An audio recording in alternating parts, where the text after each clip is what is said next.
You're not starting from zero. That's the biggest lie we tell ourselves after everything falls apart. You think you're back at square one with nothing?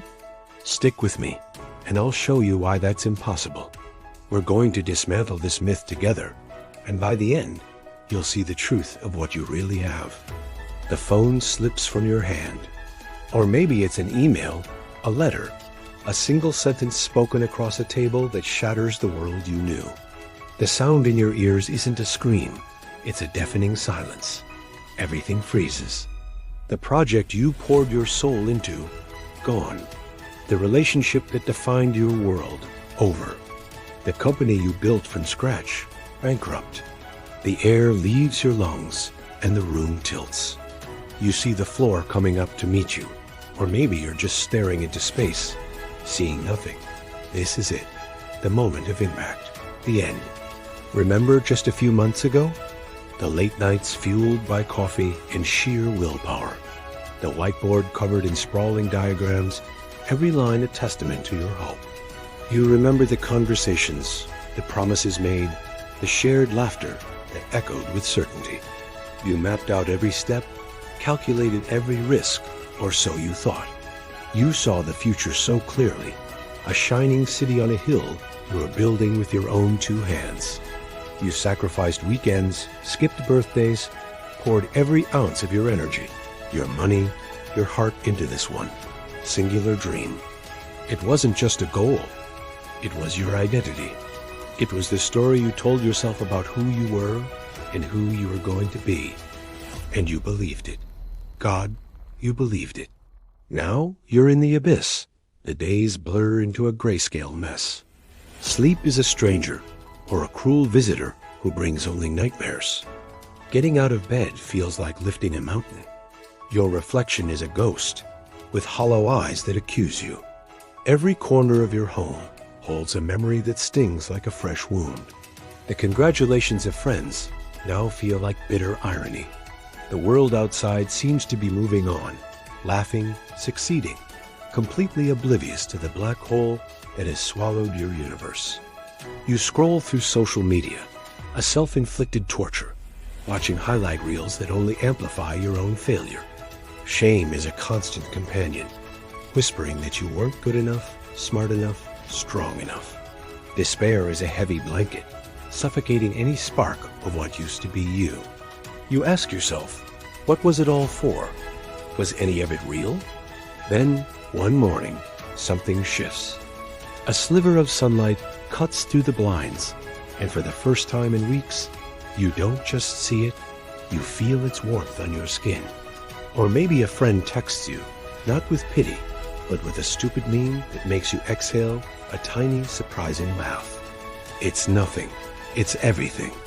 A single, unexpected note of life in the silent wreckage. You find yourself cleaning a small corner of your room. Just one corner. You make a cup of tea and actually taste it. It's a flicker, a tiny, fragile glimmer in the oppressive dark. It's the first quiet question that isn't about blame or regret. It's the first thought that isn't anchored to the past. It's simply, what now? And for the first time, the question doesn't terrify you. It's just a question. The first step out of the abyss isn't a leap. It's the simple act of noticing you still have feet. This is where the real work begins, the rebuild. It's not about recreating what you lost. That structure is gone. This is about sorting through the rubble. So, you start small. You make your bed. You go for a walk, not to get anywhere, but just to feel your body move. You reach out to that one friend who sent the meme, and you say, let's get coffee. You start journaling, not to recount the tragedy, but to dump the chaos from your head onto the page. You write down 3 things you learned from the failure. Not what you did wrong, but what you learned. The lessons in resilience, the red flags you now recognize, the understanding of your own limits, and your own surprising strength. You start to see that the wreckage isn't just a pile of junk. It's a collection of raw materials. Every mistake is a lesson in engineering. Every heartbreak is a lesson in emotional intelligence. Every betrayal is a lesson in boundaries. You aren't building from nothing. You're building from experience. And then, slowly, a new dawn breaks. It's not a sudden, triumphant sunrise, but a gentle, gradual lightening of the sky. You look around and realize the landscape has changed. The old path is gone, but a new one is becoming visible. You carry the scars, of course, but they are no longer open wounds. They are silver lines that tell a story of survival. The grief has transformed into wisdom. The despair has become a deep, quiet resolve. You are not the same person who started that journey. You are stronger, more discerning, more compassionate, especially with yourself. You understand that success isn't a destination and failure isn't a verdict. They are just parts of the process. This isn't starting from zero. This is starting from experience. This is starting with a hard-earned education that no university could ever provide.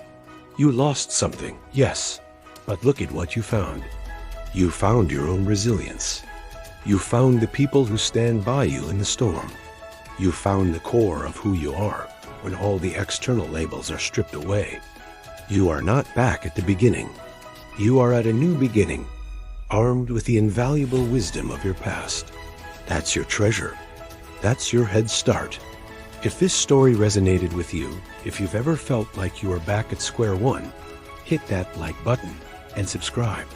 We talk about the real stuff here, the falls and the getting back up. Share this with someone who needs to hear that they aren't starting from zero. Thank you for watching.